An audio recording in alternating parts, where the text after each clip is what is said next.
সম্মানিত মুসলিয়ানি কারাম এবং আমার এই পর্দার আড়ালের মা বোনরা যারা আছেন, যারা আমাকে শুনতে পাচ্ছেন, আজকে আমি পবিত্র জুমায় খুতবার বিষয় হিসেবে যে বিষয়টা নিয়ে আপনাদের সম্মুখে আলোচনা করব সেটা হচ্ছে ইসলামে পুরুষদের একাধিক বিয়ে করার অন্তর্নিহিত রহস্য নিয়ে।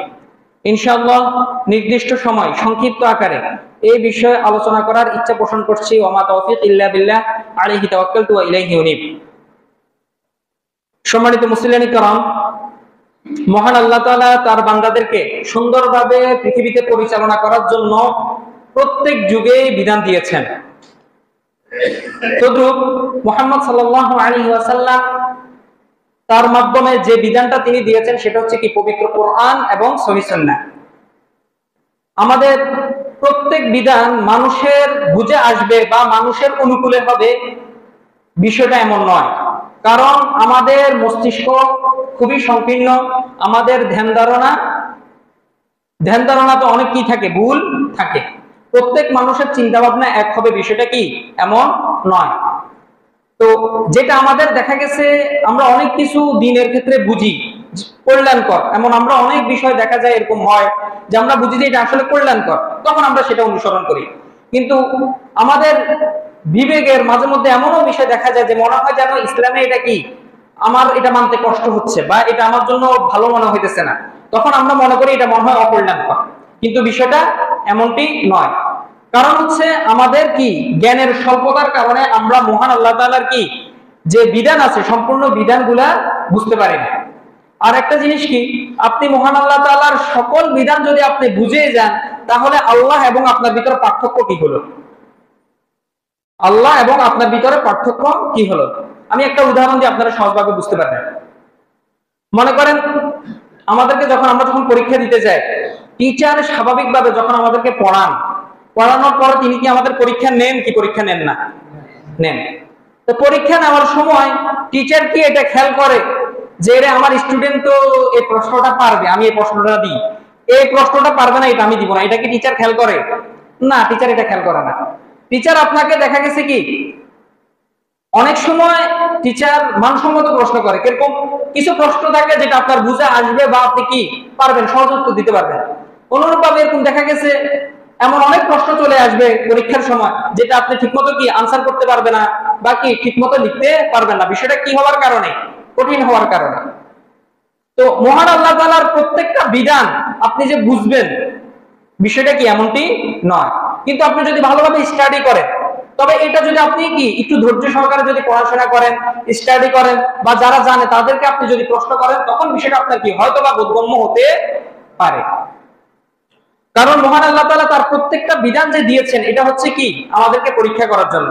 যে আল্লাহ তাআলা পবিত্র কোরআনে বলছেন যে আহাসিবান নাসু আন ইউতরাকু আন ইয়াকুলু আমান্না ওয়া হুম লা ইফতানুন। মানুষ কি মনে করে যে সে যদি বলে আমি ঈমান আনছি এটাতেই তার যথেষ্ট হয়ে যাবে, আমি তাকে পরীক্ষা করব না? ওয়ালাকাদ ফাতান্না আল্লাযীনা মিন ক্বাবলিহিম ফালা ইয়া'লামান্না আল্লাহু আল্লাযীনা সাদাকু ওয়া লা ইয়া'লামান্না আল-কাযিবিন। আমি অবশ্যই তাদেরকে পরীক্ষা করব। আমার কিছু বিধান এমন দিব যেটা তার হয়তো বা কি মনে হবে যে এটা খারাপ, এটা তো ভালো না। তুমি যে এই যে বলতেছো আমি আপনার উপর আল্লাহ ঈমান আনছি, এটা আমি অবশ্যই তোমাকে পরীক্ষা করব যে তুমি কি আসলে কি আমার প্রত্যেকটা বিধানের প্রতি আমার কি তুমি ঈমান এনেছো কিনা। তো এরকমই একটা বিষয় হচ্ছে কি ইসলামে একাধিক বিয়ের বিষয়টা। কারণ হচ্ছে আপনি যদি 1400 বছর আগে যান, একটু যদি খেয়াল করেন দেখবেন তখন এই যে একাধিক বিয়ের যে সিস্টেমটা, পলিগ্যামি যেটাকে বলা হয়, তখনকার সময় মানুষদের কাছে এটা কোনো কিছুই কি মনে হতো না। দেখবেন মানুষ এটা নিয়ে কোনো খারাপ কিছু বলতো না বা মানুষ এটা নিয়ে কোনো খারাপ কিছু করতো না। কিন্তু বর্তমান আমরা এখন যে সমাজে বসবাস করি, সেটা অমুসলিম দেশ হোক মুসলিম দেশ হোক, ঠিক আছে, এই বিষয়টাকে কেন জানি কাফেররা তো মানতে তো রাজি না। এমনকি মুসলিমরা যারা মহান আল্লাহ তাআলার বিধানকে শ্রদ্ধা করে, ভালোবাসে, বিশ্বাস করে, তারাও কেউ কেউ এমন আছে যে এটাকে কি করতে চায় না, মানতে চায় না। তো এই বিষয়টা নিয়ে আমি যাতে আপনাদের মাঝে অনেক বিষয় থাকবে, ভুল ধারণা থাকবে একাধিক বিষয় সংক্রান্ত, হ্যাঁ, তো এই বিষয়টা ইনশাআল্লাহ আমি ক্লিয়ার করার চেষ্টা করব।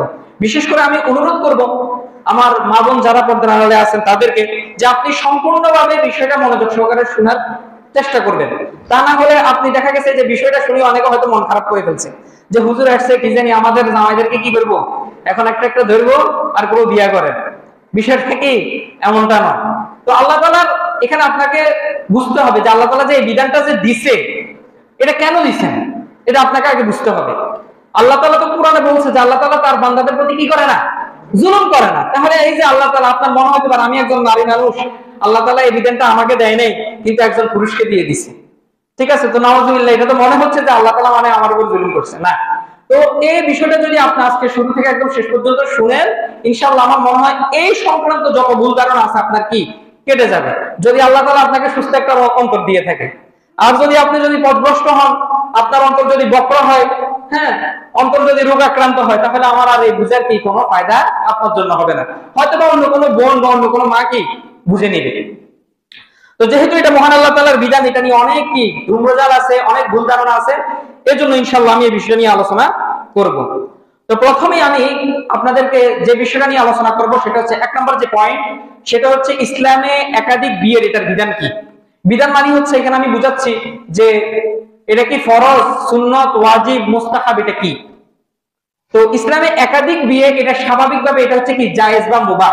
ইসলামে 5টা ক্যাটাগরি আছে, একটা হচ্ছে ফরজ বা ওয়াজিব, আরেকটা হচ্ছে মুস্তাহাব, আরেকটা হচ্ছে 3 নাম্বার হচ্ছে মুবাহ, 4 নাম্বার হচ্ছে মাকরুহ, 5 নাম্বার হচ্ছে হারাম। আমরা এই শব্দগুলো কম বেশ সবাই শুনছি। তো ফরজ কি এটা তো আমরা জানি, এটা করলে নেকি আছে, না করলে গুনাহ আছে এবং শাস্তি পেতে হবে, ফরজ ওয়াজিব। মুস্তাহাব হচ্ছে যদি করেন নেকি আছে, না করলে কোনো কি নাই, গুনাহ নাই। আর মুবাহ হচ্ছে যেটাতে করলে নেকি নাই, না করলেও কোনো কি নাই, সমস্যা নাই। মাকরুহ হচ্ছে যদি আপনি ছেড়ে দেন নেকি পাবেন, যদি করেন গুনাহ হবে না। বুঝতে পারছেন? মাকরুহ হচ্ছে যদি করেন তাহলে কি হবে, গুনাহ হবে, কিন্তু যদি ছেড়ে দেন সেটা হচ্ছে কি উত্তম। তারপর হচ্ছে হারাম, যেটা সেটার জন্য হচ্ছে আপনি যদি করেন তাহলে এটার জন্য কি পেতে হবে, শাস্তি পেতে হবে এবং গুনাহ হবে। বুঝতে পেরেছেন? তো এই একাধিক বিয়ের সিস্টেম এটা হচ্ছে ইসলামে মুবাহ বা জায়েজ। মানে আপনি যদি কেউ যদি এটা করে, মনে করেন কেউ একাধিক বিয়ে করছে, তার মানে এটা না যে সে জান্নাতে চলে যাবে বা তার 100 নেকি হবে বা 500 নেকি হবে, এরকম কোনো হাদিস নাই। বুঝতে পেরেছেন? তো একাধিক বিয়ে ইসলামে এটা কি অনুমোদিত, এটা উৎসাহিত বিষয় না। বাংলা ভাষায় বললে ইসলাম একাধিক বিয়েকে উৎসাহিত করে নাই এবং এটাকে নিরুৎসাহিত করে নাই। ইসলাম এটাকে জাস্ট কি দিয়েছে, অনুমতি দিয়েছে, এটা হচ্ছে স্বাভাবিক ব্যাপার। এবার বিশেষ ক্ষেত্রে প্রত্যেক ব্যক্তির বিষয়ের উপর এটার তারতম্য ঘটে। বুঝতে পেরেছেন? প্রত্যেক সমাজের বা বিষয়ের উপর এই বিষয়টার তারতম্য ঘটে। মনে করেন আমি বিষয়টা বুঝাই বলি, আমাদের দেশে সাধারণত এখন কোনো যুদ্ধ নাই, ঠিক আছে না, স্বাভাবিকভাবে অন্য দেশের সাথে কোনো ইয়ে নাই ওইখানে। তো এটা হচ্ছে আমাদের দেশের জন্য স্বাভাবিকভাবে এটা এখন মুবাহ হিসেবে আছে, জায়েজ হিসেবে আছে। কিন্তু দেখবেন এরকম অনেক সমাজ আছে যেখানে এখন কি চলতেছে, যুদ্ধ চলতেছে, ঠিক না? তো যুদ্ধের ভিতরে কারা মারা যায় বেশি, পুরুষরা। যারা পুরুষ, যে সময় পুরুষরা মারা যায় তাদের কি স্ত্রী থাকে না, কি থাকে না, অনেক পুরুষের স্ত্রী থাকে। তো এই যে তাদের অনেক সময় দেখা যায় স্ত্রীদের 3জন 4জন সন্তানও থাকে। তো এই সকল মহিলাদের তাহলে দায়িত্ব কে নিবে, যে তখন এই সকল মেয়েদের দায়িত্ব নেওয়ার জন্য পুরুষদের একাধিক বিয়ে তখন কি হয়ে যায়, ফরজ হয়ে যায়। বুঝতে পারছেন? বুঝতে পারছেন? তো এটা সমাজ এবং অবস্থা ভেদে এটার তারতম্য ঘটে, কিন্তু স্বাভাবিকভাবে এটার বিধানটা কি মুবাহ বা জায়েজ। বুঝতে পেরেছেন? তো এক্ষেত্রে আমি যে আপনাদেরকে এটা বলছি যে এটা মুবাহ বা জায়েজ, তো এটা তো কোরআন এবং হাদিসের দলিল থেকে তো বলছি, ঠিক না? এটা কি আমার মুখের বানানো কথা না। তো এক্ষেত্রে পবিত্র কোরআন মহান আল্লাহ তাআলা বলছেন যে ফানকিহু মা ক্বাবা লাকুম মিনান নিসাই মাসনা ওয়া সুলাসা ওয়া রুবা, যে তোমরা তোমাদের পছন্দ মতো নারীদেরকে বিয়ে করো 2 জন 3 জন বা 4 জন। ফাইন খিফতুম, যদি তোমরা আশঙ্কা করো বা ভয় করো, আল্লাহ তাআদিলু, তোমরা ন্যায় বিচার করতে পারবে না, ফাওয়াহিদা, তাহলে কয়টা করো, একটা। যদি তোমরা এটা ভয় করো যে তুমি বিচার করতে পারবে না, সুন্দরভাবে সবাইকে একসাথে রাখতে পারবে না, ভালোভাবে কি ন্যায় বিচার করতে পারবে না, তাহলে তুমি একটা করো। এটা মহান আল্লাহ তাআলার বিধান। তারপরে এবার হাদিস থেকে একজন সাহাবী রাসূল সাল্লাল্লাহু আলাইহি ওয়াসাল্লামের কাছে এসেছেন, তিনি বলছেন যে আসলাম তু ইনদি থামানু নিসওয়াতি, হে আল্লাহর রাসূল, আমি ইসলাম ধর্ম গ্রহণ করছি আর আমার 8 জন বউ আছে, এখন আমি কি করব? তো ফাযাকারতু যালিকা লিন-নবী সাল্লাল্লাহু আলাইহি ওয়াসাল্লাম, তখন সে এই বিষয়টা রাসূল সাল্লাল্লাহু আলাইহি ওয়াসাল্লামের কাছে কি বর্ণনা করেছেন। এবার রাসূল সাল্লাল্লাহু আলাইহি ওয়াসাল্লাম বলেন ইখতার মিনহুন্না আরবাআন, তুমি 4 জনকে বেছে বেছে রেখে দাও আর বাকি 4 জনকে কি করো, তালাক দিয়ে দাও। তাহলে ইসলামে একাধিক বিয়ের এটা অনুমোদিত আছে, সর্বোচ্চ কয়জন, 4 জন। মানে এবার এখানে বিষয় অনেকে ভুল বুঝে, সেটা কি অনেকে মনে করে একজন 4 বিয়ে করে ফেলছে, এখন তার একটা বউ হয়তো মারা গেছে বা কি চলে গেছে, তো সে মনে করে আমি তো 60টা পূরণ করে ফেলছি, আমার মনে হয় আমার যেহেতু বউ আরেকটা মরে গেছে, এখন তার কয়জন হয়ে গেছে? 3 জন, আমার মনে হয় আর বিয়ে করা জায়েজ নেই। না, এখানে বিষয়টা হচ্ছে আপনি সর্বোচ্চ একসাথে কয়জন দেখতে পারবেন? 4 জন। বিষয়টা হচ্ছে এটা, বুঝতে পারছেন? বুঝতে পেরেছেন? হ্যাঁ। আবার অনেকে মনে করেন সে একজন বিয়ে করছে, বিয়ে করার পর তার স্ত্রী চলে গেছে বা ডিভোর্স হয়ে গেছে বা মারা গেছে, তো মনে করেন সে তারপর আবার বিয়ে করছে, এবারে মনে হয় ধরেন 4 বার হয়ে গেছে, তো আবার মনে করেন তো সে মনে করে যে আমার যেহেতু 4টা হয়ে গেছে, মনে হয় আমার বিয়ে করার কি নেই, জায়েজ নাই। এটা হচ্ছে ভুল ধারণা। এখানে বিষয়টা হচ্ছে আপনি একসাথে সর্বোচ্চ কয়টা রাখতে পারবেন? 4টা, এর বেশি আপনি রাখতে পারবেন না। এবার 2 নম্বর যে পয়েন্টটা নিয়ে আলোচনা করব সেটা হচ্ছে যে ইসলামে একাধিক বিয়ে করার শর্তসমূহ। এটা কি ঢালাওভাবে আপনি বেড়া হয়েছেন, পুরুষ হয়েছেন, আপনি 4টা করে ফেলবেন?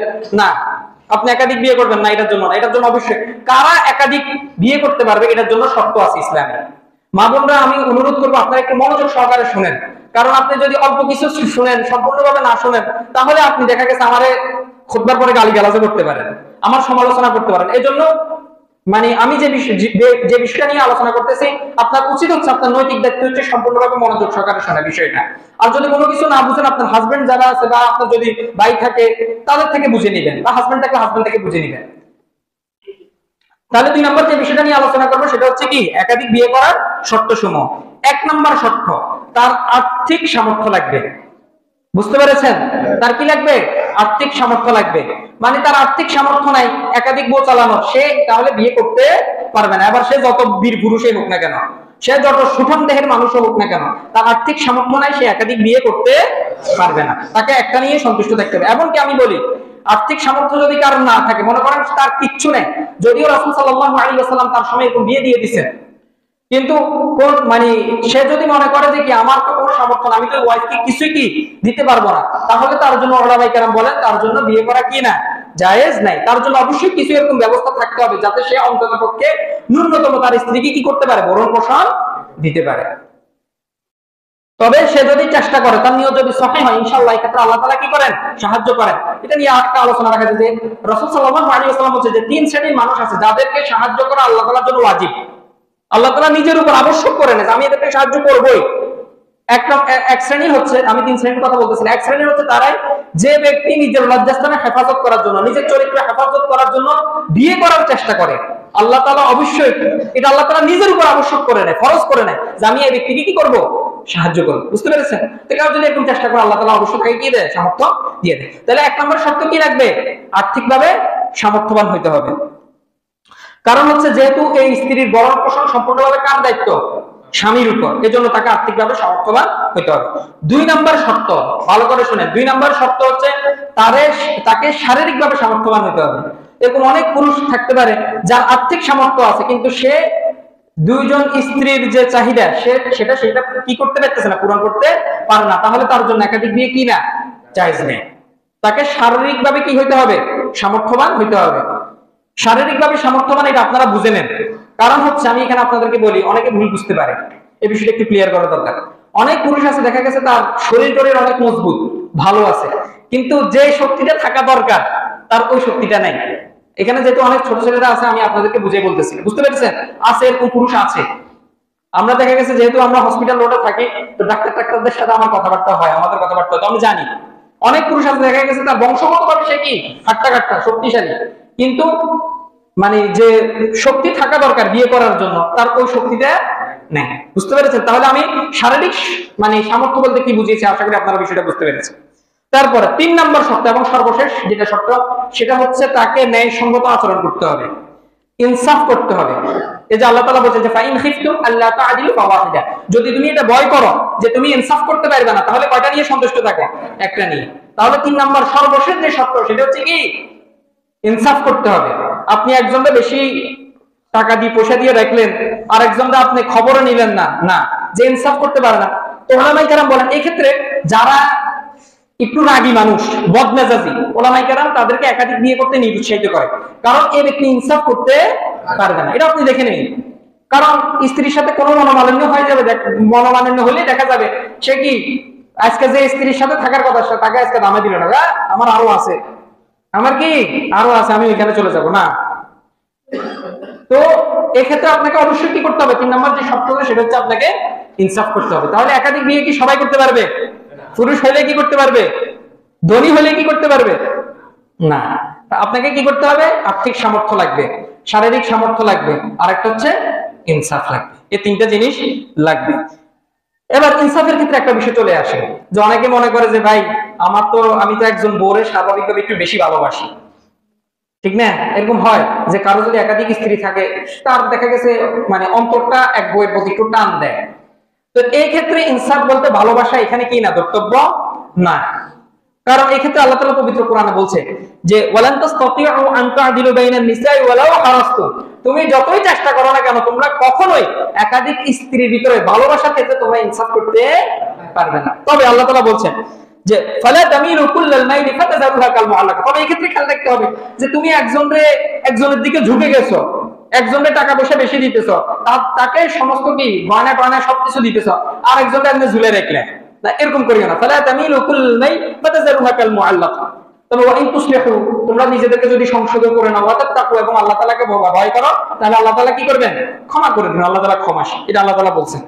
তো এখানে সেটা হচ্ছে কি, ভালোবাসার ক্ষেত্রে ইনসাফ করা এটা কি না, ধর্তব্য না। রাসূল সাল্লাল্লাহু আলাইহি ওয়াসাল্লাম তার একাধিক স্ত্রী ছিলেন, তিনি তার স্ত্রীদের মাঝে ইনসাফ করতেন কি করতেন না? করতেন।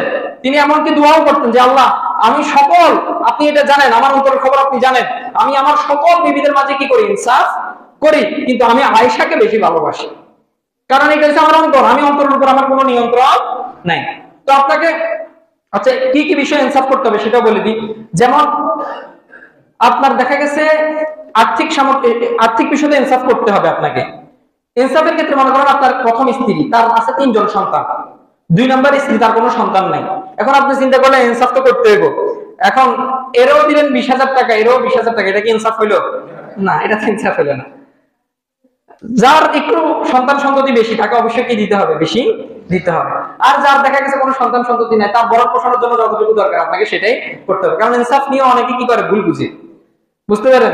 আর একজন দেখা গেছে একজনের বউ হচ্ছে 5 ফুট, প্রথম স্ত্রী হচ্ছে ধরেন মনে করেন এই 5 ফুট 4 ইঞ্চি, দ্বিতীয় বউ দেখা গেছে 5 ফুট। এখন সে চিন্তা করলে আমার তো ইনসাফ করতে হবে, ইনসাফ করলে কি করতে হবে, কোত্তাকার একদম সমান মাপে কিনতে হবে না, এটা ইনসাফ না, বুঝতে পারছেন? হ্যাঁ, তো যা তার উচ্চতা অনুযায়ী আপনি তার জন্য কাপড় নেবেন, বুঝে গেছে? ইনসাফ বলতে আপনি সবসময় সমান, এটা ইনসাফ না।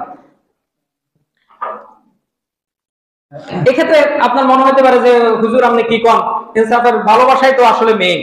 কারণ যদি আমি প্রথম স্ত্রী, আমি যদি আমার স্বামী, সে যদি আরেকটা বিয়ে করে, সে যদি অন্য স্ত্রী যদি বেশি ভালোবাসে, দেখেন ভালোবাসা এটা হচ্ছে সম্পূর্ণ অন্তরের বিষয়।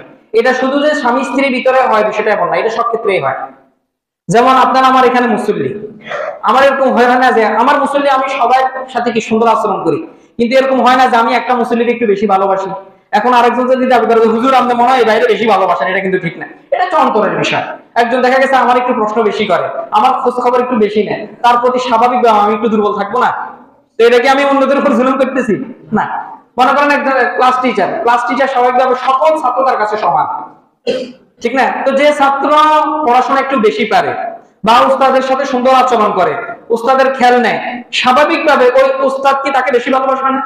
এখন অন্যান্য ছাত্ররা যদি বলে যে উস্তাদ আপনি তো আমাদের উপর জুলুম করতেছেন, আপনি ছাত্ররা বেশি ভালোবাসেন না, এখানে এটা জুলুম না। জুলুম তখন হবে যখন দেখা গেছে নাম্বার দেওয়ার সময় উস্তাদ কি করলো, ওই ছাত্র তো আমার একটু বেশি ভালোবাসে, মানে আমার একটু খোঁজ খবর বেশি নেই, এর নাম্বার বেশি বাড়াই দিই, দেখা গেছে সেইটা পাওয়ার উপযুক্ত না, তাকে নাম্বার বাড়াই দিল, এটাই হচ্ছে জুলুম, বুঝতে পেরেছেন? তো অন্তরের বিষয়, এটা কখনো কি না, জুলুম না। কারণ এটা হচ্ছে মানে ভালোবাসা, এটা কার সাথে কার হৃদয় টান লেগে যায়, এটা তো আর কি বলা রাখে না। তো স্বাভাবিকভাবে, তো এক্ষেত্রে যদি কোনো মহিলা আপত্তি করে, আমি স্বাভাবিকভাবে তাদেরকে একটা বলেছি যে আপনিও ভালো হওয়ার চেষ্টা করেন, ইনশাআল্লাহ স্বামীকে আপনিও কি তার কি কি পছন্দ আপনি সেটা করার চেষ্টা করেন, ইনশাআল্লাহ আপনারও ভালোবাসবে, বুঝতে পারছেন? তবে এক্ষেত্রে খেয়াল রাখতে হবে ইনসাফ কি আপনার। আরেকটা হচ্ছে ওই যদি সে মনে করেন রাত্রি যাপনের ক্ষেত্রে মনে করেন আপনার স্ত্রী আপনার সাথে খারাপ আচরণ করছে, আপনার পছন্দ হচ্ছে না, আপনার ভালো লাগতেছে না, আপনার যতই খারাপ লাগুক না কেন, আপনি যে স্ত্রীর যেদিন ডেট, আপনি তাকে কি ওই দিন তার কাছে কি করতে হবে, থাকতে হবে, এটা হচ্ছে তার অধিকার। আপনি তার সাথে ঘনিষ্ঠ হন বা না হন সেটা হচ্ছে ভিন্ন বিষয়, কিন্তু তার কাছে কি করতে হবে, রাত্রি যাপন করতে হবে। তো এই হচ্ছে। এবার আসি, যে ব্যক্তি ইনসাফ করবে না কিয়ামতের দিন তার কি শাস্তি। যে পুরুষ তার একাধিক স্ত্রী আছে কিন্তু সে ইনসাফ করলো না, রাসূল সাল্লাল্লাহু আলাইহি ওয়াসাল্লাম এই ক্ষেত্রে বলছেন মান কানা লাহু ইমরাআতান, যার দুইজন বিবি আছে, ঠিক আছে, ফামালা ইলা ইহদাহুমা, সে কোনো একজনের প্রতি কি হয়ে গেল, ঝুঁকে গেল, একজনকে কি করলো, সবকিছু বেশি দিয়ে দিল, ভরণ পোষণের ক্ষেত্রে সবকিছু অতিরঞ্জন করে ফেললো, বেশি ঝুঁকে গেল, যা ইয়াউমাল কিয়ামাতি ওয়া শিক্কুহু মাইলুন, তাহলে কিয়ামতের দিন সে এমন অবস্থায় আসবে যে তার একদিকে কি বাঁকা। মানুষ তাকে দেখে চিনতে পারবে যে কি এই ব্যক্তি কি দুনিয়াতে কি করে নাই, বউদের মাঝে ইনসাফ করে নাই। এই জন্য এটা খেয়াল রাখতে হবে, বুঝতে পেরেছেন? শুধু একাধিক বিয়ের কথা শুনলে খুশি হওয়ার কোনো কারণ না, আগে চিন্তা করতে হবে যে আমি ইনসাফ করতে পারবো কিনা। বুঝে গেছে? এটা হচ্ছে 2 নম্বর বিষয়। আবার 3 নম্বর যে বিষয়টা, এটা অত্যন্ত গুরুত্বপূর্ণ একটা বিষয়। কারণ হচ্ছে সমাজে সবাই যে একাধিক বিয়ে এটা মেনে নিবে বা এটাকে স্বাভাবিকভাবে নিবে বা এটাকে সবাই পছন্দ করবে, বিষয়টা কি এমনটা না। তো স্বাভাবিক কিছু মানুষ আছে দেখবেন যারা ইসলাম বিদ্বেষী, এরা ইসলামের এই বিষয়টা নিয়ে মুসলমানদের সাথে অনেক কি করে, যায় জামিলা করে কি করে না। আপনারা হয়তো জানেন না, যারা ভার্সিটি পড়ে, এই যে ঢাকা ইউনিভার্সিটি, বড় বড় ভার্সিটি পড়ে, আমরা মাঝে মধ্যে সংবাদ পাই, আমাদের কিছু ভাইরা বলে যে ভাই আমাদেরকে কি বলে, একটা ভাই বলতেছে ভাই একটা ছেলে আছে সে শুধু আমার দেখলে এমনি এমনি করে। বুঝতে পারছেন? আমাকে দেখলে কি করে, এমনি এমনি এমনি এমনি মানে কি চার বিয়ে, ঠিক আছে, তো সে আমার দেখলে মানে আমার চেতা। এখন আমি বলছি আপনি চেতেন, আপনি চেতেন না, আপনি তাকে বিষয়টা হয়তো সে জানে না, আপনি চেষ্টা করেন তার ভুল ভাঙানো। তো সবাই যে এরকম এটাকে স্বাভাবিকভাবে নিবে বিষয়টা এমনটি না। স্বাভাবিক মানে একটা জিনিস দেখা যায়, সেটা হচ্ছে কি, এই ইহুদি এবং খ্রিস্টান যারা অমুসলিম আছে এরা বিষয়টা নিয়ে অনেক কি করে, মুসলমানদেরকে অপমানিত করে।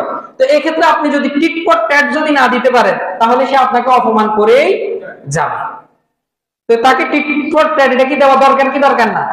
অবশ্যই দরকার আছে। তো এই ক্ষেত্রে দেখেন ইসলামে শুধু একাধিক বিয়ের এই বিষয়টা ইসলামে সীমাবদ্ধ না, এটা শুধু ইসলামে নাই। আপনি যদি বাইবেল পড়েন, খ্রিস্টানদের ধর্ম গ্রন্থ পড়েন, খ্রিস্টানদের ধর্ম একাধিক বিয়ের কথা আছে। বুঝতে পেরেছেন? কোরআন ব্যতীত পৃথিবীর ভিত্তিতে আর কোন ধর্মগ্রন্থ নাই যে ধর্ম একাধিক এক বিয়ের কথা বলে। পবিত্র কোরআনে শুধু বলছে যে ফাইন খিফতুম আল্লাহ তাআদিলু ফাওয়াহিদা, এটা শুধু কোরআনেই বলছে, আর কোন ধর্মগ্রন্থ বলে নাই। বুঝতে পেরেছেন? তো খ্রিস্টান ধর্মে তো আপনাকে অবশ্যই উত্তর জানতে হবে।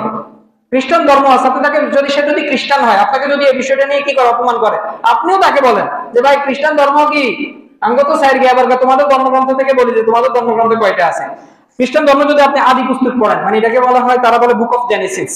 তো এটা 4 নম্বর অধ্যায় 19 নম্বর অনুচ্ছেদে আছে যে লামাক নামক একজন ব্যক্তি, তার 2 জন স্ত্রী ছিল, এই যে একাধিক বিয়ে।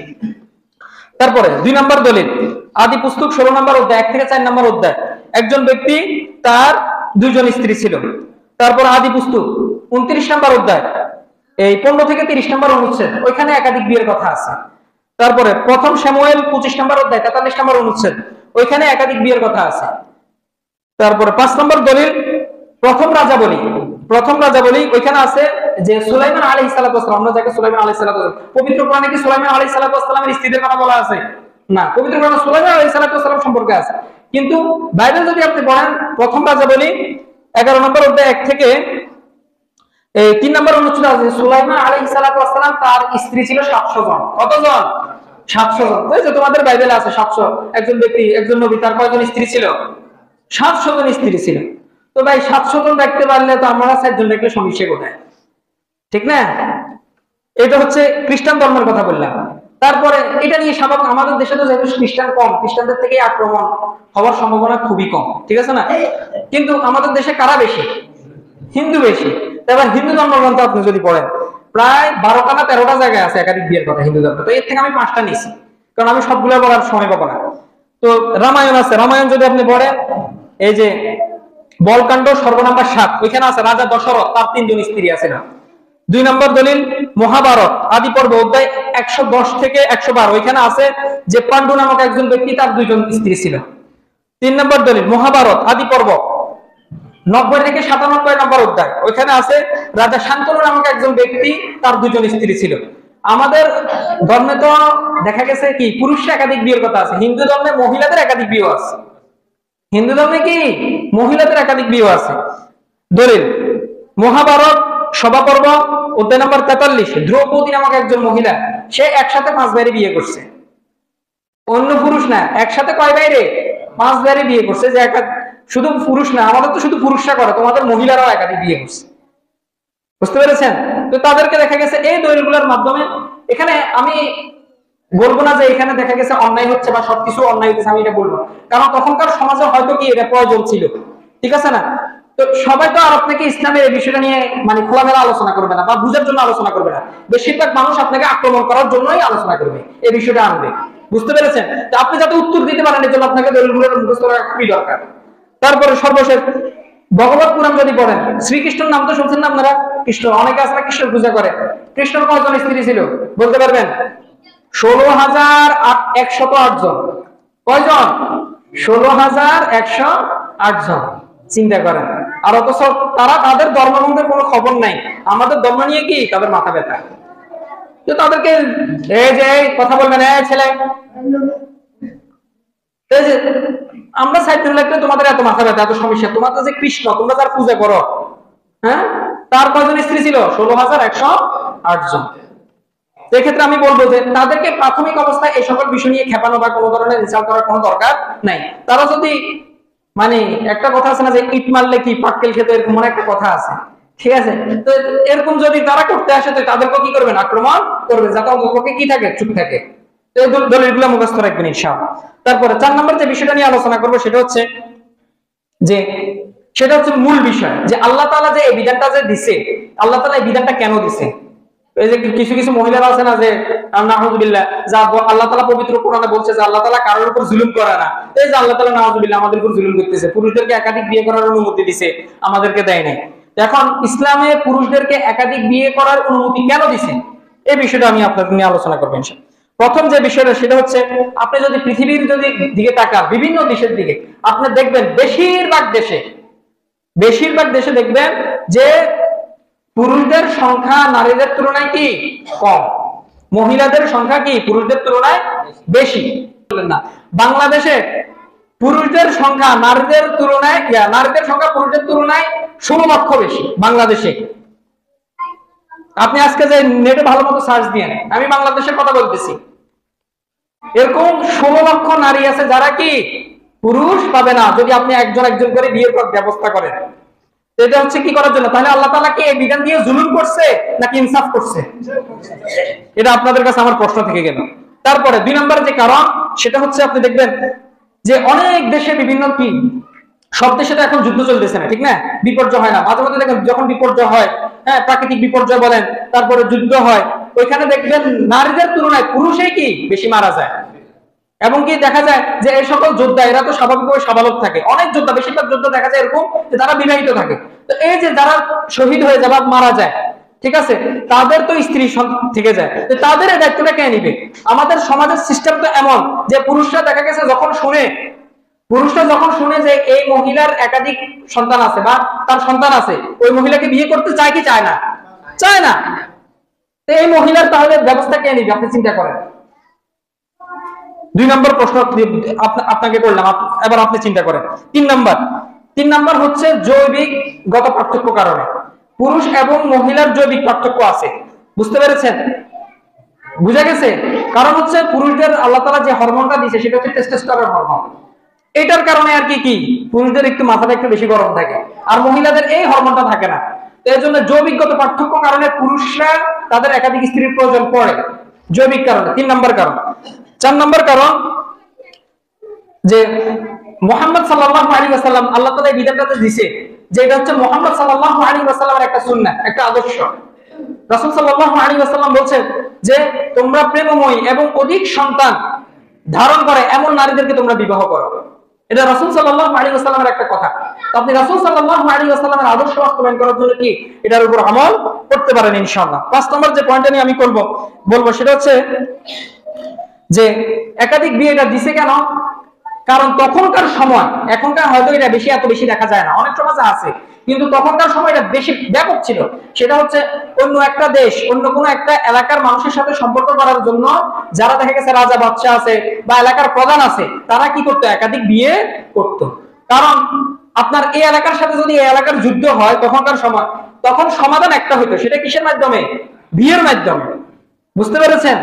এই জন্য মহান আল্লাহ তাআলা, কারণ বিয়ের মাধ্যমে হলে তখন স্বাভাবিকভাবে মেয়ে পক্ষরা চিন্তা করে, আমি বুঝি আমার জামাইরে মারো, আমার জামাইরে যদি আমি মারি তাহলে তো কি আমার মেয়েটাই কি হয়ে যাবো, বিধবা হয়ে যাবে। এজন্য তারা কি করতো না, যুদ্ধ বন্ধ হওয়ার অনেক নজির আছে, অনেক নজির আছে। খোদ মুহাম্মদ সাল্লাল্লাহু আলাইহি ওয়াসাল্লামের আমল এরকম কয়েকটা রাজনৈতিক বিয়ে করার কারণে কি হয়ে গেছে, গোত্র গোত্র কি হয়ে গেছে, দ্বন্দ্ব বাদ হয়ে গেছে, গোত্র গোত্র দ্বন্দ্ব নির্মূল হয়ে গেছে।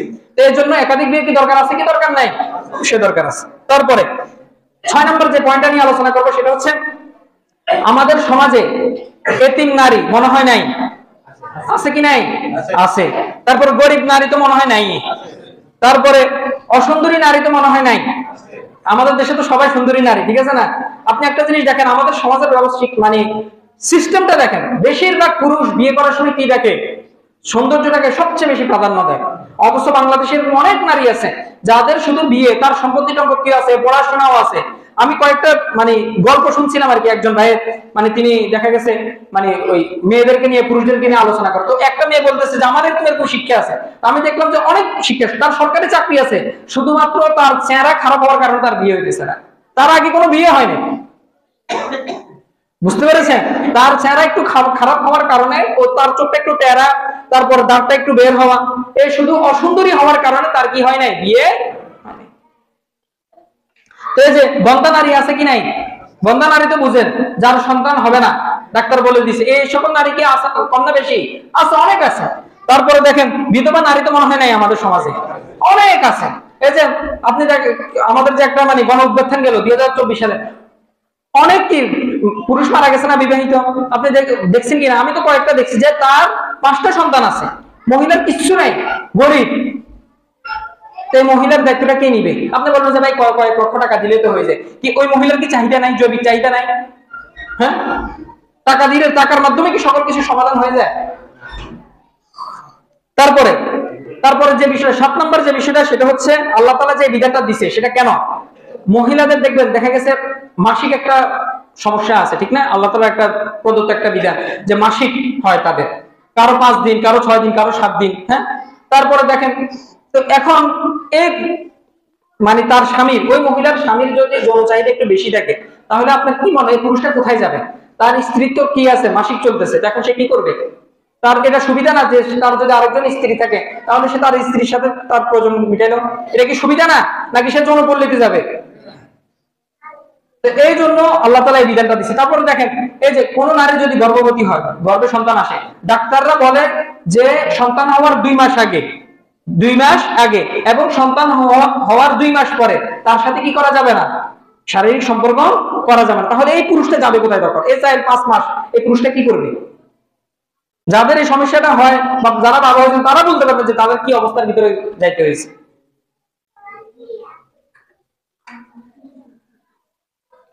এই জন্য মহান আল্লাহ তাআলা কি এই বিধানটা দিয়েছেন। কারণ অনেক পুরুষ আছে দেখা গেছে হ্যাঁ তারা ধৈর্য ধারণ করতে পারে। আপনি আমাকে বলেন যে ভাই ব্যাক পুরুষকে তুমি না, কিছু পুরুষ আছে তাদের ধৈর্য ক্ষমতা আছে, কিন্তু অনেক পুরুষ আছে যাদের কি নাই, ধৈর্য ক্ষমতা এরকম নাই। তো সেই ক্ষেত্রে কি করবে? আর আল্লাহ তাআলা তো এটা সবার জন্য কি করে নাই, ফরজ করে নাই। অনেক পুরুষ আছে তার যদি সমস্যা থাকে, এটা তার যদি কি আর্থিক সামর্থ্য না থাকে, তাহলে সে কি করতে পারবে না, করতে পারবে না, একাধিক বিয়ে করতে পারবে না। সেই ব্যাপারে আসবো, আর্থিক সামর্থ্যের ব্যাপারে। তারপর হচ্ছে 8 নম্বর যে বিষয়টা, সেটা হচ্ছে মনে করেন কারো স্ত্রী দীর্ঘদিন যাবত অসুস্থ। এরকম হয় না যে বাচ্চা যখন প্রসব করছে, করার পর তার সমস্যা হচ্ছে যে ডাক্তার বলছে যে আপনি আর কি করতে পারবেন না, সন্তান নিতে পারবেন না। এখন ওই ব্যক্তি চাচ্ছে যে তার আরো সন্তান হোক, তার আরো সন্তান হোক। এখন সে কি করবে? আপনি বলেন, আপনি একটা সমাধান দেন না, এই একটা সন্তান নিয়ে তাকে সন্তুষ্ট থাকবে? এখন বড় হলো এই একটা সন্তান যদি বখাটে হয়ে যায়, মা বাবার দায়িত্ব না নেয়, তাহলে বাবা মা কোথায় যাবে? আমাদের সমাজে তো দেখা যায় বেশিরভাগ এরকম দেখা যায় যে একটা সন্তান বেশি আদর টাদর পেয়ে কি নষ্ট হয়ে গেছে, বখাটে হয়ে গেছে, মা বাবার খবর নেয় না। এই যে আমাদের বাসায় একজন কাজের মহিলা আছে, সে বলতেছে যে আমি আমার গয়না অলংকার সবকিছু বিক্রি করে দিয়ে ছেলেদের সিএনজি কিনে দিছি। ছেলে সিএনজি বিক্রি করে বিয়ে করছে। বিয়ে করে মনে হয় শ্বশুর বাড়ির সাথে কি সে মিলেমিশে থাকে, আমারে কি টাকা পয়সা কোনো কিছু দেয় না। এখন ওই মহিলার কি করবে? অথচ সম্ভ্রান্ত ঘরের মেয়ে, মহিলা কিছু করতে না পারে, এখন কি করে? মানুষের ঘরে ঘরে কাজ করে। কিন্তু তার যদি আরেকজন সন্তান থাকতো, হয়তো বা সে এরকম হইতো কিনা, সে তার মার দায়িত্ব নিত। স্বাভাবিকভাবে আপনি দেখবেন যে কারো যদি 2-3টা সন্তান থাকে, এক ভাই যদি জুলুম করে মায়ের উপর, আরেক ভাই কি করে? মাকে ট্যাকেল দেয়। মার কি করে? দেখাশোনা করে, আর্থিকভাবে তাকে হেল্প করে, করে কি করে না? দরকার আছে। তারপর 9 নম্বর যে পয়েন্টটা, সেটা হচ্ছে আপনি দেখেন আমাদের বাংলাদেশ থেকে শুরু করে বিভিন্ন দেশে পতিতালয়ের সংখ্যা দিন দিন বাড়তেছে না কমতেছে? বাড়তেছে, বড় হারে বাড়তেছে। আপনি প্রত্যেকটা জেলাতে দেখেন, আপনি এখন তো জেলা না উপজেলার ভিতরে জানে, সবাই জানে, কেউ কোনো ব্যবস্থা গ্রহণ করে না যে বিল্ডিং এ কি হয়। এই মসজিদে আমরা জানি, কিছু বিল্ডিং এর খবর আমরা জানি যে এখানে এই কাজগুলো হয়। আমরা এলাকার নাম পর্যন্ত জানি যে এখানে এই কাজগুলো হয়, পুরুষরা যায়, মহিলারা যায়, সবাই জানে, ছোট ছোট বাচ্চারাও জানে। তো এক্ষেত্রে কি হয়, এই যে পরকীয়ার ব্যাপারটা, তারপর আরো অনেক ব্যাপারটা কি ঘটতেছে। পুরুষরা দেখা গেছে যৌনপল্লীতে যাইতেছে, এক্ষেত্রে কি মহিলারাও কি তারা তাদের মানে দেখা গেছে কি বলে সংসারের দায়িত্ব এড়ানোর জন্য তারাও এই পেশাটা গ্রহণ করে নিচ্ছে অনেক নাই। তো সমাজে অনেক ফিতনা ফাসাদ সৃষ্টি করতেছে কি এই পতিতালয়গুলা। এই পতিতালয়গুলো যদি আপনাকে কমাইতে হয়, তাহলে অবশ্যই একাধিক বিয়ে সিস্টেমটা চালু করতে হবে, কেউ একাধিক বিয়ে করতে হবে, তা না হলে কি এই পতিতালয় বন্ধ হবে না। যদি এখন আপনি যদি মনে করেন যে ভাই পতিতালয় চলুক, আপনি দেখবেন আল্লাহ না করুক হয়তো বা আপনার মেয়েও এখানে কি করতে পারে, নিজের নাম লাগাইতে পারে, আপনার বোন যেতে পারে ওইখানে, আপনার খালাও যেতে পারে ওইখানে। আপনি এটা চান কিনা দেখি, ভাই কে হাত তুলে চান যে আমি চাই যে আমার মেয়ে, আমার বোন, আমার খালা, আমার ফুফু পতিতালয় যাক, এটা আমি চাই। একজন পুরুষ তোদের হাত তুলতে চান না, কারণ কেউ এটা চায় না। ও আরেকজনের বোনের বেলায়, আরেকজনের মায়ের বেলায় ঠিক মতো আমরা চাই, কিন্তু নিজের বেলা চাই না। তারপরে 10 নম্বর যে কারণ, সেটা হচ্ছে কি আল্লাহ তাআলা যে এই বিধানটা দিবেন, সেটা হচ্ছে কি ইসলামের বিস্তার করার জন্য আল্লাহ তাআলা এই বিধানটা দিবেন। আপনি দেখেন, আপনি যদি রাসূল সাল্লাল্লাহু আলাইহি ওয়াসাল্লাম এবং তার সাহাবীদের জিন্দেগি দেখেন, এমন কোন সাহাবী পাবেন না যে তার কি নাই একজন দুইজন সন্তান নাই। খুব কম সাহাবী আছে যারা বিয়ে করার সুযোগ হয় না, কারণ হচ্ছে জিহাদের কারণে তারা বিয়ে করার সুযোগই পায় না। এরকম আছে, এরকম সাহাবী ছিল, কিন্তু বেশিরভাগ সাহাবী তাদের স্ত্রী একাধিক ছিল, সন্তান সন্ততি একাধিক ছিল। রাসূল সাল্লাল্লাহু আলাইহি ওয়াসাল্লাম ওনার সন্তান সন্ততি কতজন ছিলেন? 8 জন। আবু বকর রাদিয়াল্লাহু তাআলা ওনার সন্তান সন্ততি 6 জন। ওমর রাদিয়াল্লাহু তাআলা ওনার সন্তান সন্ততি 13 জন। ওসমান রাদিয়াল্লাহু তাআলা ওনার সন্তান সন্ততি 9 জন। আলী রাদিয়াল্লাহু তাআলা ওনার সন্তান সন্ততি 35 জন। সন্তানের কথা বলতেছি, সন্তান নাতি নুতি নেয়। তারপরে আব্দুর রহমান ইবনে আউফ ওনার সন্তান ছিল 20 জন। তালহা ইবনে উবাইদিল্লাহ ওনার সন্তান ছিল 14 জন। জুবাইর ইবনে আওয়াম ওনার সন্তান ছিল 11 জন। সাঈদ ইবনে আবু ওয়াক্কাস রাদিয়াল্লাহু তাআলা ওনার সন্তান ছিল 17 জন। যায়েদ ইবনে সাঈদ ইবনে যায়েদ ওনার সন্তান ছিল 5 জন। আর আবু উবাইদুল্লাহ ইবনে জাররাহ, যারা আমি এখানে কাদের কথা বলছি, যারা জান্নাতের সুসংবাদ প্রাপ্ত সাহাবী, এই 11 জনের 138 জন সন্তান। এই 11 জন, আমি তো আরো অন্যান্য সাহাবীদের কথা বলি নাই, যারা জান্নাতের সুসংবাদ প্রাপ্ত সাহাবী 10 জন, তাদের কথা বলতেছি। তো এই যে এই ক্ষেত্রে কি ইসলামের বিস্তার হচ্ছে কি হচ্ছে না? হচ্ছে। তো ইসলামের বিস্তার করার জন্য, যাতে ইসলাম সারা পৃথিবীর ভিতরে যাতে ছড়ে যায়, এই জন্য মহান আল্লাহ তাআলা এই বিধানটা দিয়েছেন। এখন কোন নারী যদি এটাতে বাধা দেয়, তার মানে আপনি কিসের বাধা দিচ্ছেন? আপনি ইসলাম বিস্তার করা দিচ্ছেন না।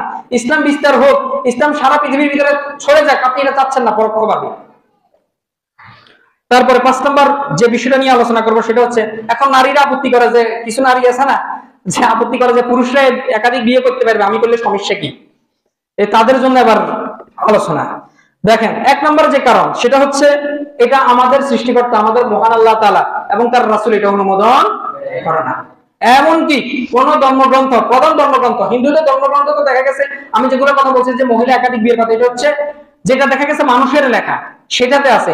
কিন্তু হিন্দুদের ধর্মগ্রন্থ আরেকটা হচ্ছে স্মৃতি, মানে যেটা হচ্ছে কি ঋগ্বেদ, তারপর যজুর্বেদ, সামবেদ, অথর্ববেদ এবং কি উপনিষদ, এগুলাতে একাধিক বিয়ের কথা নাই। মানে মহিলারা একাধিক বিয়ে করতে পারবে এই বিধান নাই, পুরুষরা করতে পারবে এটা আছে। পৃথিবীর কোন ধর্ম, আপনি যদি ধর্মগ্রন্থগুলো পড়েন, আপনি ওখানে এমন পাবেন না যে কি মহিলাদের একাধিক বিয়ের কথা বলেছে, বাইবেল আপনি পাবেন না। তারপরে এটা হচ্ছে তাহলে কি মহান আল্লাহ তাআলা আগের যে বিধানগুলো ছিল, মানে যে গ্রন্থগুলো ছিল, এগুলো হচ্ছে তখনকার সময়। এখন আমাদেরকে সমগ্র মানব জাতি কোনটা অনুসরণ করবে? পবিত্র কোরআন এবং রাসূল সাল্লাল্লাহু আলাইহি ওয়াসাল্লাম হাদিস। এখন এটা হচ্ছে কি মহান আল্লাহ তাআলা এটা অনুমোদন করে না, 1 নম্বর। 2 নম্বর কারণ হচ্ছে যে সেটা হচ্ছে মহিলাদের মনস্তান্ত্রিক কারণ। মহিলারা দেখবেন তারা ইনসাফ করতে পারবে না। মনে করেন তার একজন মহিলার 4 জন স্বামী আছে, সে একজনের না একজনের দিকে ঝুঁকে যাবে, বুঝতে পারছেন?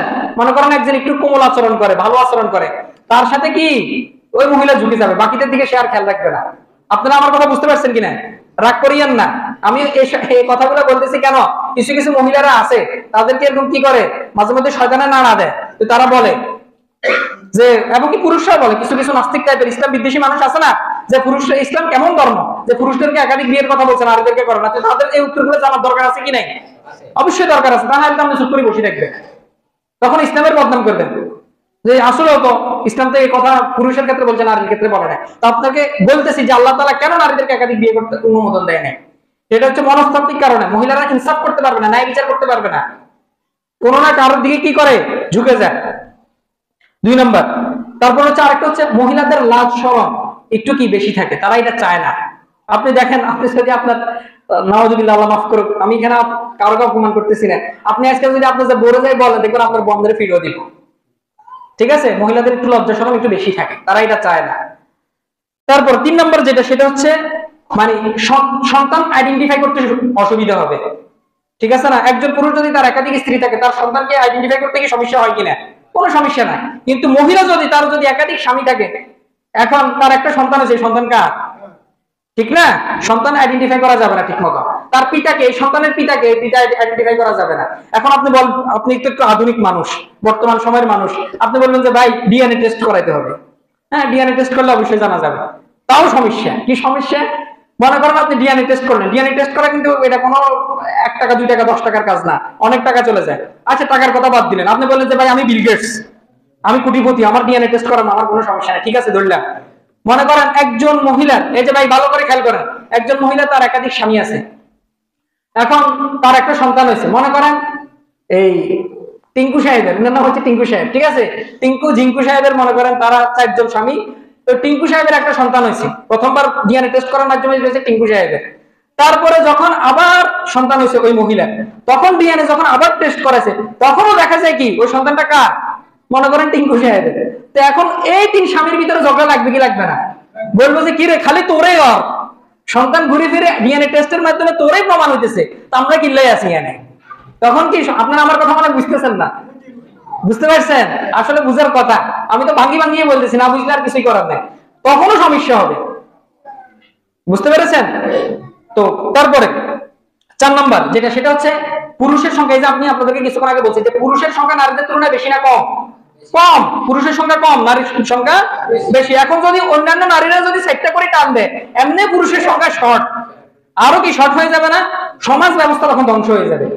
মহিলারা কি এমনি তো লাগলে তো চুল টানাটানি করে, তখন চুল টানাটানি আরো বাইরে যাবে, বললো যে তুই আমাদের বাঘের জামাইরে নিয়ে চলে গেছিস, ঠিক আছে, কি ঝগড়া হবে কি হবে না, হবে। তারপর 5 নম্বর যে সমস্যা দেখা দিবে, সেটা হচ্ছে যে মহিলাদের, আমরা একটু আগে বলছি যে মহিলাদের মাসিক, গর্ভধারণ, গর্ভের পরবর্তী, এখন মনে করেন কোন একজন নারী সে গর্ভবতী, এখন ওই পুরুষরা 4 মাস পর্যন্ত যাইতে পারবে না, এতে দেখা যায় 4 জন পুরুষ কি করতে হবে, ওই 4 মাস পর্যন্ত অপেক্ষা করবে। এখন কি এটা কি সম্ভব, এটা সম্ভব না। কিন্তু পুরুষের ক্ষেত্রে, পুরুষের কি কোনো মাসিক টাসিক আছে কিনা, গর্ভধারণ করতে হয় কিনা, পুরুষের ক্ষেত্রে কোনো সমস্যা নেই, বুঝতে পেরেছেন। তারপরে যেটা, সেটা হচ্ছে বিজ্ঞানীরা বলে যে মহিলাদের, একজন পুরুষ যদি একাধিক বিয়ে করে, তার যৌনবাহিত রোগ হওয়ার সম্ভাবনা খুব কম, বুঝতে পেরেছেন। কিন্তু মহিলাদের ক্ষেত্রে উল্টা, কোন মহিলা যদি একাধিক বিয়ে করে, তার মাধ্যমে যৌনবাহিত রোগ অন্যদের মাধ্যমে, অন্যদের কাছে ছড়ানোর সম্ভাবনা খুব বেশি। এর জন্য বিজ্ঞানীরা বলে যে কি মহিলারা একাধিক বিয়ে করতে পারবে না, বুঝতে পারছেন কিনা। 6 নম্বর কারণ। 7 নম্বর সর্বশেষ যেটা, সেটা হচ্ছে যে নারীরা পুরুষদের তুলনায়, একটু আগে আমি বলছি যে পুরুষরা নারীদের তুলনায় যৌন বিষয় কি, তাদের আগ্রহ বলেন বা ক্ষমতা বলেন, এটা নারীদের তুলনায় বেশি না কম, বেশি, নারীদের কি কম। পুরুষ এবং নারীর যৌন যে বিষয়টা, যে আগ্রহটা, এটা সমান না, এটা পার্থক্য আছে। এখন একজন নারীর এটা নাই, মনে করেন কম, পুরুষের হচ্ছে বেশি, তার আবার চিন্তা করেন 4 জন পুরুষ, ওই নারীর এমনিও কি তার যৌন আগ্রহ কম, সে সর্বোচ্চ দেখা গেছে যখন একজনের কাছে যাবে, সে বলবে যে কি আমি আর কি পারবো না, তার সমস্যা হবে কি হবে না, হবে। আপনারা দেখে এখানে এলাকার মানুষ মানে অনেক লজ্জা পাইতেছেন, কিন্তু আমার বলতে লজ্জা লাগতেছে না, কারণ হচ্ছে কি এই সমস্যাটা অনেক দেখা যাইতেছে। আপনারা হয়তো গ্রামগঞ্জে থাকেন, আপনারা মাশাআল্লাহ অনেক ধার্মিক মানুষ, হ্যাঁ, সহজ সরল মানুষ, আপনারা এগুলো জানেন না। টাউনে গেলে দেখবেন নারীরা কিরকম বলে, সরাসরি পুরুষের মুখের উপর বলে দেয়। তো ইসলাম কিরকম ধর্ম, ইসলাম বিদ্বেষীরা যে পুরুষদের একাধিক বিয়ের কথা বলছে, নারীদের কথা বলে না। এই জন্য আমার এখন এগুলো বলতে লজ্জা লাগে না, আমারও প্রথম লজ্জা লাগে যে কিরকম মহিলা, লজ্জা শরম হায়া শরম কিচ্ছু নেই। এখন এটার উত্তরের মাধ্যমে কি সে সন্তুষ্ট হবে, তাকে যৌক্তিক উত্তর দিতে হবে। এই জন্য মহান আল্লাহ তাআলা এই 7টা কারণে, আরো অনেক কারণ থাকতে পারে, এই কারণগুলোতে কি মহান আল্লাহ তাআলা নারীদেরকে কি করে নাই, একাধিক বিয়ে করার অনুমোদন দেয় নাই। তারপরে 6 নম্বর যে বিষয়টা নিয়ে আলোচনা করব সেটা হচ্ছে যে ইসলামে একাধিক বিয়ে নিয়ে এটা যত ভুল ধারণা কিছু চেষ্টা করবো। সেটা হচ্ছে যে অনেক নারী মনে করে যে ইসলাম মনে হয় পুরুষদেরকে মনোরঞ্জন করার জন্য, আনন্দ করার জন্য এই বিধানটা দিছে। না, যদি আল্লাহ তাআলা যদি এই বিধানটা এই জন্য দিত তাহলে কি শর্ত জুড়ে দিত? না, শর্ত জুড়ে দিত না, তাহলে তো সবাই পারত। সকল পুরুষ দেখা গেছে যার মনে চাইতেছে একাধিক বিয়ে করবে সে করবে না। এই জন্য আল্লাহ তাআলা কি করেছেন, যেহেতু শর্ত জুড়ে দিচ্ছেন যে সকল পুরুষ এটা পারবে না, তার মানে কি এটা মনোরঞ্জনের জন্য আল্লাহ তাআলা এটা দেয় নাই। তারপর অনেক নারী আছে বা পুরুষ আছে মনে করে যে এটাতে বৈষম্য সৃষ্টি হবে, এটাতে বৈষম্য সৃষ্টি হবে। বৈষম্য তখন সৃষ্টি হবে যদি দায়িত্ব না দেওয়া থাকতো, ঠিক কিনা? আপনি যদি আপনার যদি একাধিক স্ত্রী থাকে, আপনি প্রথম স্ত্রীর যেরকম দেখবেন তার যেরকম অধিকার আপনি দিতে হবে, যে লাস্ট স্ত্রী 4 নম্বর স্ত্রী মনে করেন তার কোনো বংশমর্যাদা নাই, সে গরিব, তাকেও কি একই মর্যাদা দিতে হবে। তো কোনো বৈষম্য কি সৃষ্টি হবে কি হবে না? কোনো বৈষম্য সৃষ্টি হবে না। 3 নম্বর যে ভুল ধারণা সেটা হচ্ছে যে কি আধুনিক সমাজের সাথে এই একাধিক বিয়ে এটা যায় না। এখন আমার পাল্টা প্রশ্ন তাদেরকে, এই যে এত লক্ষ নারী, আমি বললাম না যে রাশিয়াতে প্রায় 8 কোটি, আমেরিকাতে প্রায় 53 লাখ, এই ব্রাজিলে প্রায় কত 36 লাখ, বাংলাদেশে প্রায় 16 লাখ নারী, তাহলে এই নারী আধুনিক সমাজের সাথে যেহেতু এটা যাচ্ছে না, তাহলে আপনি এই সকল নারী কি ব্যবস্থা গ্রহণ করবেন? এই আধুনিক সমাজে আপনি কি ব্যবস্থা গ্রহণ করবেন? তাদের কোনো ব্যবস্থা গ্রহণ করতে পারবে না। একাধিক বিয়ে সিস্টেম দ্বারা সে কোনো ব্যবস্থা আপনি বলতে পারবে না। বুঝতে পেরেছেন? তারপরে 4 নম্বর যে বিষয়টা সেটা হচ্ছে কি যে এই যে ভাই আপনারা একটু অনুগ্রহ করে একটু মনোযোগ দেন, আর বাচ্চারা তোমরা কথা বলিও না। যে এই বিধানটার কারণে কি হয়, নারীরা পুরুষ মহিলার সমান অধিকার নিশ্চিত হয় না। অনেকে বলে না, যারা বিশেষ করে নারীবাদী মানুষ আছে, যে পুরুষ মহিলার সমান অধিকার নিশ্চিত হচ্ছে না। ভাই সমতা বা সমান অধিকার এটা সবসময় কি হয় না, ন্যায়সঙ্গত বিষয় নাও হইতে পারে।